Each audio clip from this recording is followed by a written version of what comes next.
जय हिंद देशवासियों। मैं आर्मी मेडिकल कोर का जवान सिपाही सिंधव जोगीदास MS रानीखेत से 153 जेस परमानेंट पोस्टिंग जा रहा हूं। मैं माफ़ी चाहता हूं देश की जनता से और सरकार से। मेरा ये वीडियो आपकी भावनाओं और सेना के सम्मान को ठेस पहुंचाएगा और हर जवान यही चाहता है कि मेरे देश की सेना की इज्जत सबसे ऊपर हो, लेकिन ये कब तक बर्दाश्त करते रहेंगे। अब बात सिर्फ सहायक ड्यूटी तक सीमित नहीं रही, बहुत कुछ गलत हो रहा है। शायद ही 100 में से एक मामला सामने आता है, तब जाके सरकार जांच के आदेश देती है।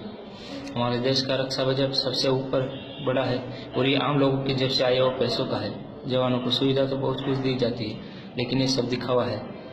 बहुत सारी यूनिटों में खाना भी दिया जाता है तो सिर्फ जिंदा रहने के लिए, ना कि ज़रूरत के लिए। सबसे सस्ता सब्जी, सबसे सस्ता फ्रूट और सबसे घटिया खाना दिया जाता है, लेकिन इन बातों का मेरे पास कोई प्रूफ नहीं है, इसलिए ज़्यादा कुछ नहीं कहूँगा। आज मैं बात करूँगा सहायक ड्यूटी की। सेना के कुछ ऑफिसरों ने अपने जवानों को अपना गुलाम समझ के रखा है और जवानों को सब कुछ मजबूरी में करना पड़ता है, और जो मुंह खोलता है वो मारा जाता है, क्योंकि सेना का संविधान बहुत ही टफ है।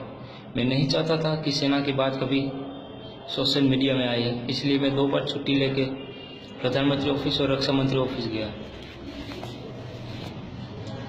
21 जनवरी 2016 प्रधानमंत्री ऑफिस,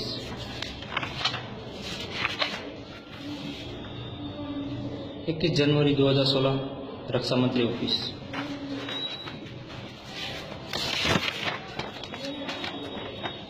28 अक्टूबर 2016 प्रधानमंत्री ऑफिस, लेकिन कोई रिप्लाई नहीं आया।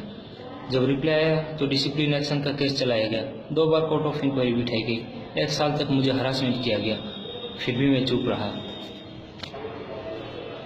और फिर से छुट्टी लेके दिल्ली गया 18 जनवरी 2017 को सेना भवन, लेकिन किसी ने अंदर नहीं जाने दिया। फिर एक लेटर लिखा जनरल बिपिन रावत साहब को, लेकिन कोई जवाब नहीं आया और आखिर में मुझे चार्जशीट से नवाजा गया, क्योंकि मैंने ऑफिसरों के खिलाफ लिखा था। 2 बार ऑलरेडी पनिशमेंट दे चुके थे और आखिर में एक अच्छे कमांडिंग ऑफिसर के अंडर में रहते हुए 14 दिन पे फाइन दिया गया। अगर हम लोग किसी भी ड्यूटी करने से मना करते हैं या कोई कानून तोड़ते हैं तो तुरंत पनिशमेंट दिया जाता है, लेकिन जब अधिकारी लोग सारे आम कानून तोड़ते हैं तो क्या उनके लिए कोई कायदा कानून नहीं है। इस केस का एंडिंग और सबकी खामोशी से तो यही साबित होता है कि सेना का संविधान सिर्फ जवानों के लिए ही बने हैं, ना कि ऑफिसरों के लिए। पूरी सेना गलत नहीं है, लेकिन कुछ ऑफिसरों की वजह से पूरी सेना पे कीचड़ उछलता है। हमें दुख होता है कि दुश्मनों की बजाय हमें अंदर ही अंदर आपस में अपनों से लड़ना पड़ता है। ये बात सच है कि इसके बदले हम ड्यूटी के बदले में हम पगार लेते हैं, लेकिन हम अपनी ज़िंदगी का सबसे अहम समय हम सेना को अर्पित करते हैं। मेरे कई फौजी भाइयों ने इस जंग में अपनी जान की बाजी लगा के जोड़े हैं और समय समय पर आवाज़ उठाते रहे हैं। इन बातों का बरसों बीतते रहे, लेकिन आज तक हमारी आवाज़ किसी ने नहीं सुनी।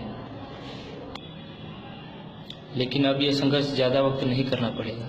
थोड़ी देर लगे सही, लेकिन सेना में सुधार जरूर आएगा, चाहे इसके लिए कुछ भी करना पड़े। इतिहास गवाह है कि सेना इस बात को कभी एक्सेप्ट नहीं करेगी, लेकिन मैं अपनी बातों पर कायम हूँ।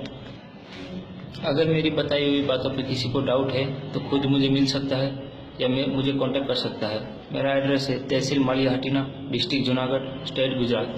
नंबर है 9998451359। नाम है सिंधव जोगीदास। आज मैं जा रहा हूँ प्रधानमंत्री जी और रक्षा मंत्री जी के ऑफिस में, और ये सारे लेटर मैं मीडिया के जरिए आप तक पहुँचाऊँगा। मैं एक सवाल पूछना चाहता हूँ देश की जनता से और सरकार से, क्या आज तक की सरकारें वाकई इस बात से अनजान रही है या जानबूझ के हमारी बातों को नज़रअंदाज किया जाता है। मैं आपके जवाब का इंतज़ार करूंगा। अगर कुछ बुरा लगा हो तो माफ़ करना, और सरकार से मेरा अनुरोध है कि अगर इस केस की जांच करवाना चाहते हो तो सारे अधिकारी सेना से ना हो। जय हिंद।